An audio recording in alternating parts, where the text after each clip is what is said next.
Vitamin C and vitamin D when combined will give us a happy and healthy heart. Aba, di lang kaya maganda ang vitamin D sa puso. It helps also our bones to stay strong. Kaya tara na, magbilad na tayo under the sun at maya-maya ay mararating na natin ang Cagbalete Island.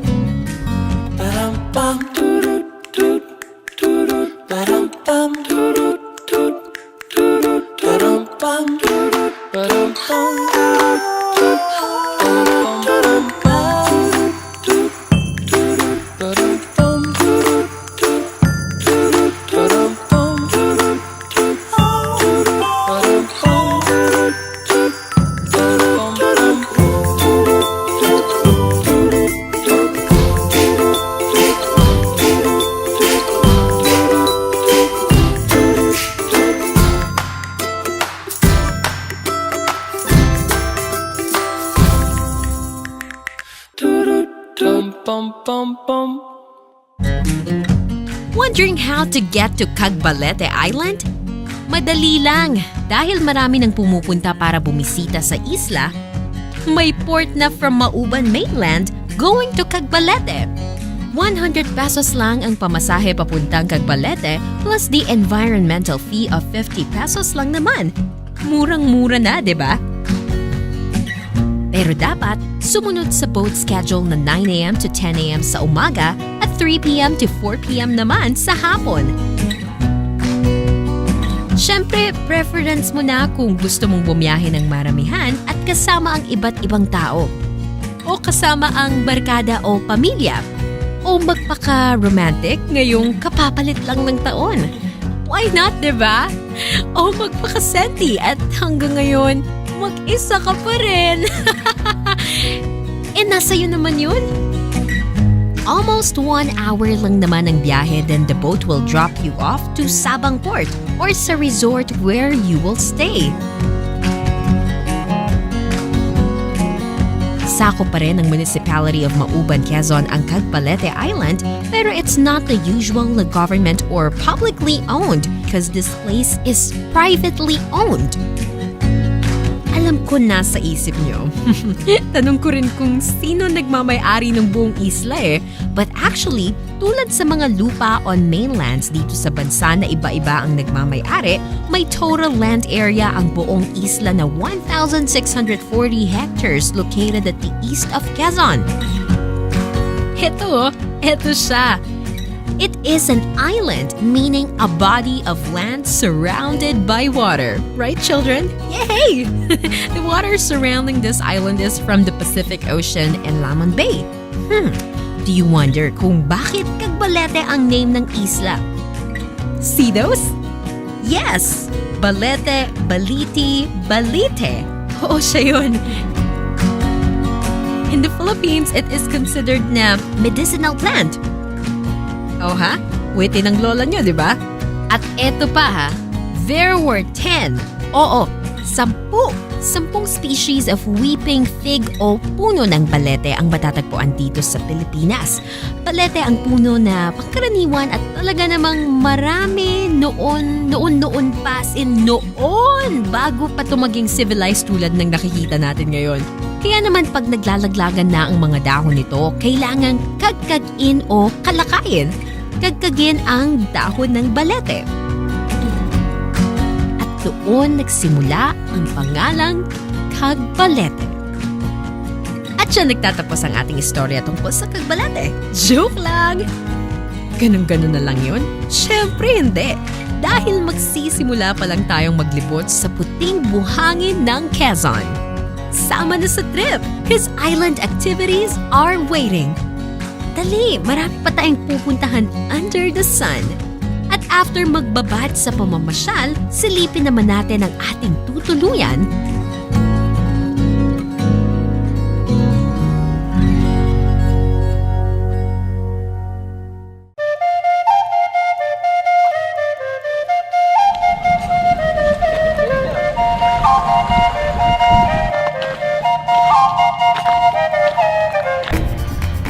The year 2020! Yay! Ang bilis ng paglipas ng taon, no? At balita ko, itong villa where we are right now was established for almost 12 years na. Tanong pa natin sa kanila. Nag-apply kami ng business permit. It looks like na kami yung first na nag-a-apply ng resort sa Cagbalete and also in Mauban. Kaya medyo natagalan nga kami mag-apply dahil yung mga requirements kailangan pang basahin sa libro, hanapin ko ano yung mga ganang resort requirements. na yun. Nakakakuha rin kami. Officially, kami yung first resort dito sa Cagbalete. O, di ba?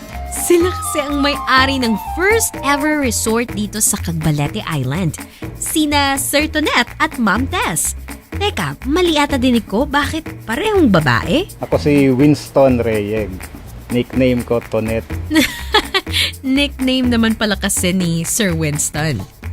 Sir Tonet, kaano-ano nyo naman po si Ma'am Tess? Wife ako ni Husband and wife. husband and wife kami. Yes! So, paano naman po nag-start ang love story nyo? Yung resort nyo po.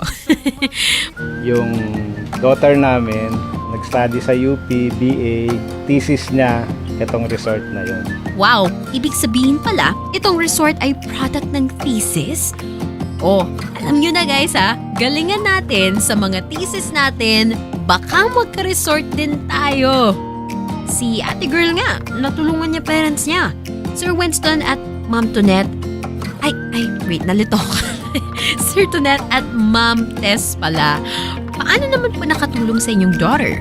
Yun ang naging business model namin for the resort na ilagay sa website agad during that time. So, marketing, etc. Ako rin po, sa web ko rin po nakita na may white sand beach din pala sa Quezon na nasa part lang siya ng Luzon at very accessible. Nakilala din Cagbalete. Akala ng mga nag-inquire sa amin, ang Cagbalete is somewhere sa south or sa Bisaya, kung saan. Sabi namin sa sa Luzon. So nagulat sila, meron palang Malapit na white sand. Hindi So pa sa- yun, word of mouth, nalaman na namin Cagbalete Island. Ang talagang focus namin, simple resort lang.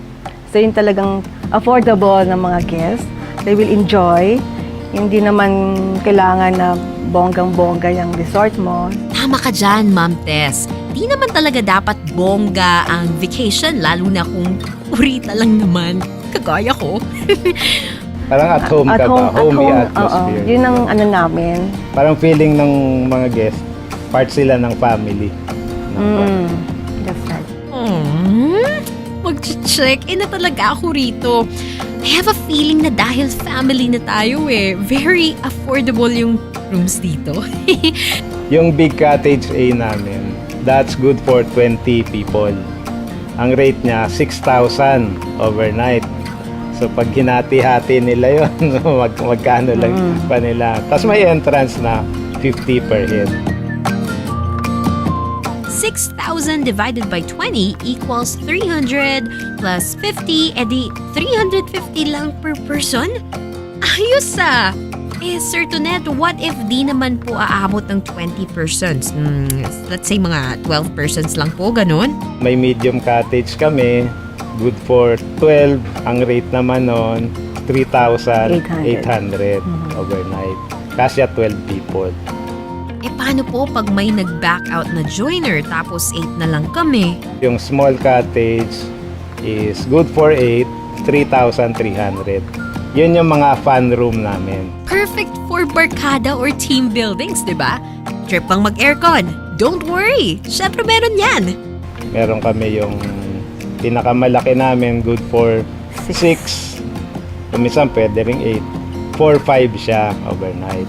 Tapos yung room for 4 na aircon, 3-7 naman.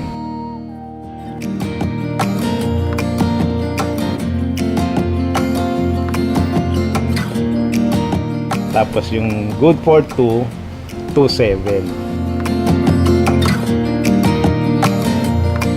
Walang 1,000? E di mag-tent via seaside. Meron din dito. And of course, may camping area kami for tents. Pwede kayo magdala ng tent. Meron din kaming mga for rent 500. Kung may dala kayo, 300 ang 300. charge. Good for 3 people yun. Now we are settled, tara na! Saan tayo pupunta? Edi, mag-island tour! Yahoo!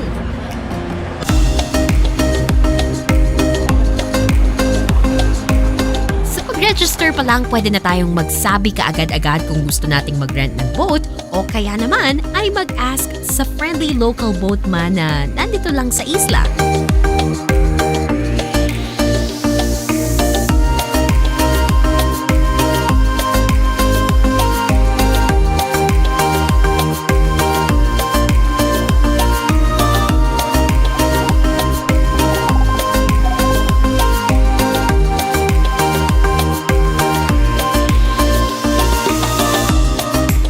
Naman i-explore ang sea pero di masyadong malayo sa island by kayaking. O diba?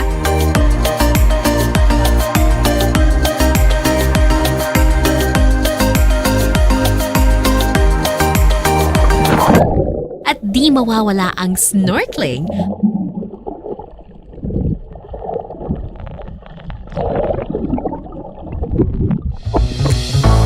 Meron ding malapit na sandbar called Yang Inn na pwedeng isama sa itinerary.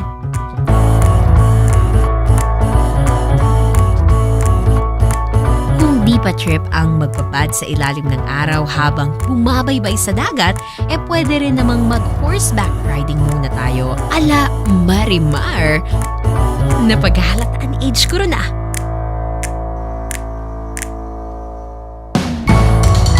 mahilig sa sports at may SEA Games fever pa, i-try na rin ang beach volleyball.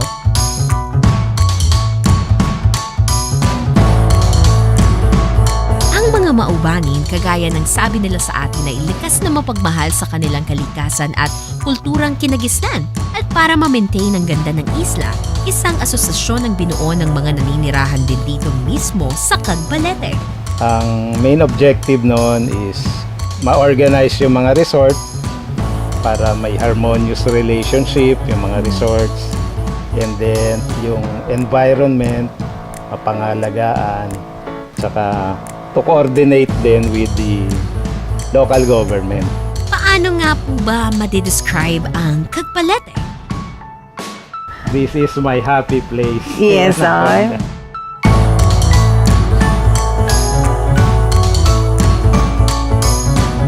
In-express na namin lahat dyan sa blackboard na yan.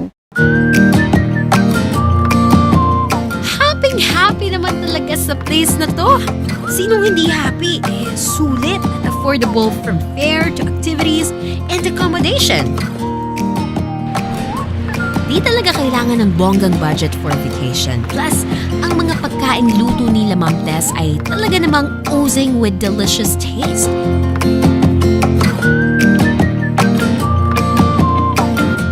Kung trip nyo ring magluto at mag-barbecue grilling, meron din dito.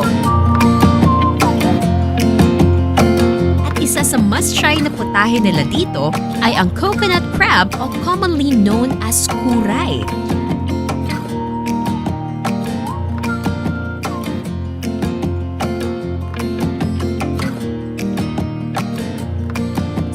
Sulit ba ang ating DIY trip? Hindi pa tayo tapos because we're digging up more of the culture here at Mauban, Quezon.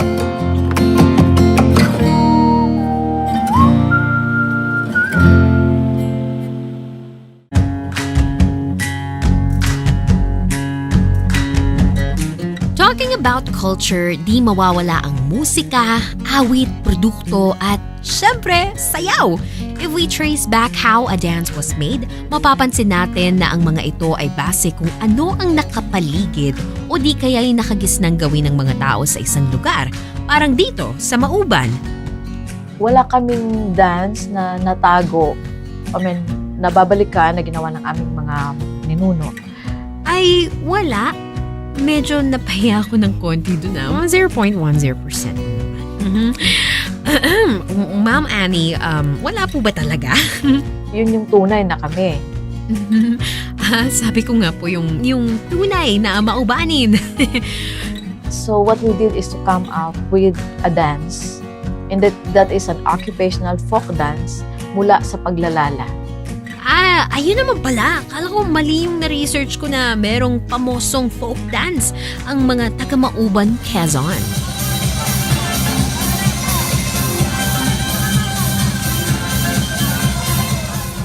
Mauban has this occupational folk dance na ang tawag ay Nilala Folk Dance.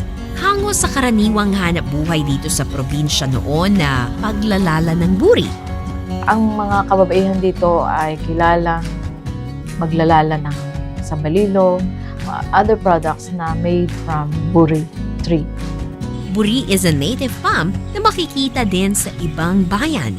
Ang mga dahon ay pinatutuyo at madalas ginagawang sombrero, bayong, wallet at iba pa sa pamamagitan ng paglalala.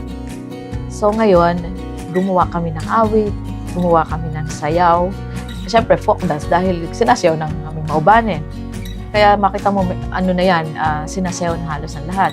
Isinasayaw ito ng mga Maubanin pag sumapit ang Maubanog Festival tuwing July. Lahat ng steps is from that original step ng paglalala ng sambalilo. Sambalilo? Tawag namin sambalilo, sombrero ang tawag ninyo. We have written a book. Di naman kami informed, ma'am. Ang kaharap pala namin ngayon ay isang author din. I have written a book about Mauban Nilala. Nilala is considered a heritage for Maubanin. Bukod sa mga nakita natin sa Pamana walking tour na old houses, skills and arts were also a wealth for them from their ancestors. Ang Maubanin ay makakalikasan, makasining at makakasaysayan. Busog na busog ba sa kaalaman? Busogin na natin ang ating tiyan with this native food na dito lang sa Cagbalete matatagpuan. Aquazul kasi we offer yung native talaga ng Cagbalete. Meron kami mga book-in, meron kaming tinatawag, alam mo yung mga coconut crab, dyan mo lang yan matatagpuan sa Cagbalete. Diet? Ano yun? Hello?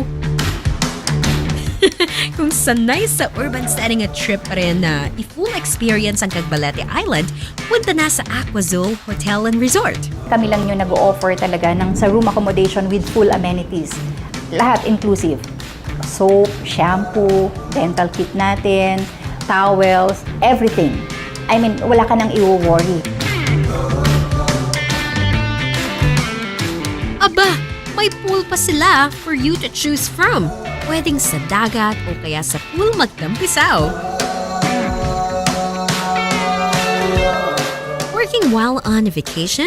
O di kaya ay vlogger ka naman? Huwag mag-alala dahil ang supply ng kuryente dito ay 24/7. Mayroon din silang available na Wi-Fi connection. Sa Cagbalete, kami lang yung nakakapag-offer ng 24 hours electricity. All throughout the day meron tayo and all throughout the night meron tayong kuryente. Ma'am Riza, magkano po ba ang rates ng Aquazul? We have actually 57 rooms, which includes yung mga nipa huts natin. We have 20 nipa huts, ventilated, good for 2 persons, breakfast not included for the ventilated rooms.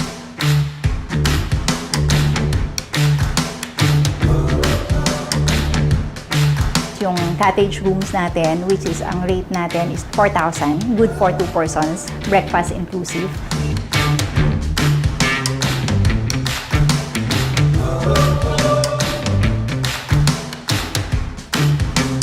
Villa is 5,000 for 2, inclusive of breakfast din siya.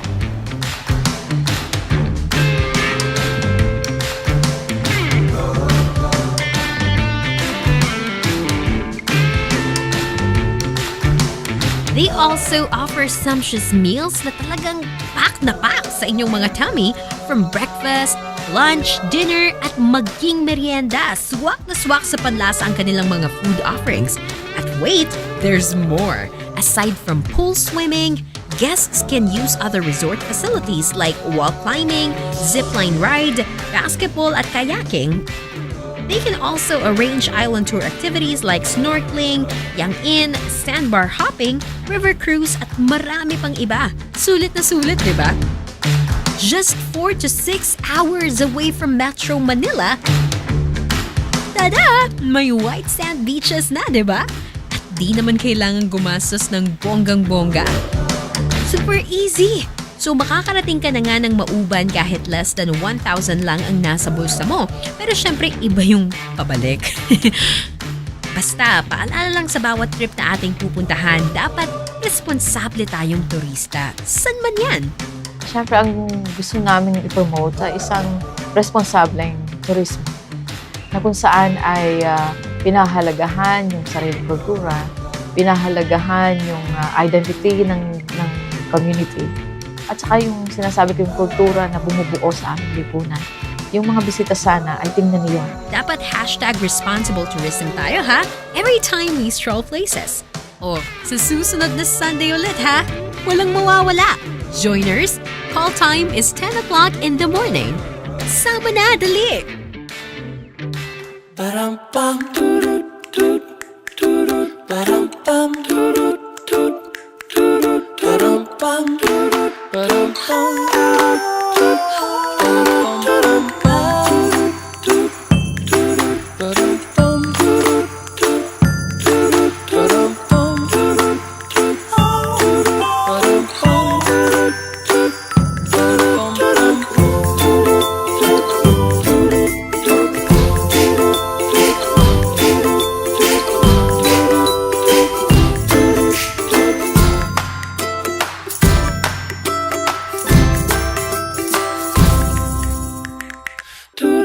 Dum bum bum bum